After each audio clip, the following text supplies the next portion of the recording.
আসসালামু আলাইকুম ওয়া রাহমাতুল্লাহি ওয়া বারাকাতুহু। আজকে এক বোন প্রশ্ন করেছিলেন, মাসিক অবস্থায় ইস্তিগফার পাঠ করা যাবে কিনা, মাসিক অবস্থায় দুরূদ শরীফ পড়া যাবে কিনা। এ বিষয়ে ইসলাম আমাদেরকে কি দিক নির্দেশনা দেয়, আলোচনা বুঝতে সাথেই থাকবেন। যারা এখনো চ্যানেলটি সাবস্ক্রাইব করেননি অবশ্যই সাবস্ক্রাইব করতে ভুলবেন না। মাসিক অবস্থায়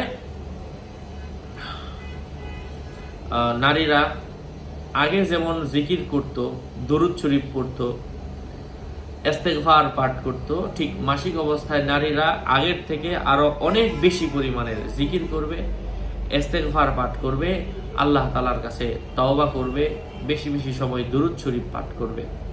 কারণ ওই সময় শয়তান নারীদেরকে ধোঁকা দিতে পারে।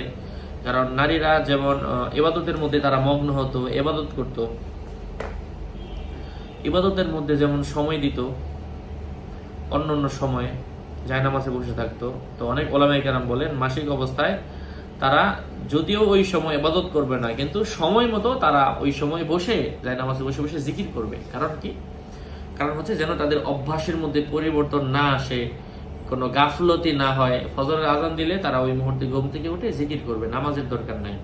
জোহরের সময় হলে জায়নামাজের মধ্যে বসে দুরূদ শরীফ পড়বে অথবা ইস্তিগফার পাঠ করবে, মানে যাতে করে তাদের মধ্যে আর পরবর্তীতে যখন তারা সুস্থ হবে তখন তাদেরকে যেন অলসতা পেয়ে না বসে। এই জন্য ওলামায়ে কেরাম এই পরামর্শ দিয়েছেন। আল্লাহ পাক আমাদেরকে বোঝার তৌফিক দান করেন। এই আমলটা আমরা করব, তাহলে যাদের এই সমস্যাগুলো হয়, অলসতা কাজ করে, নামাজ পড়তে মন চায় না, তাদের এই অলসতাটা অধিক পরিমাণে কেটে যাবে এবং তারা দ্বীনের ক্ষেত্রে অধিক পরিমাণে ধাবিত হতে পারবে। আসসালামু আলাইকুম ওয়া রাহমাতুল্লাহি ওয়া বারাকাতুহু।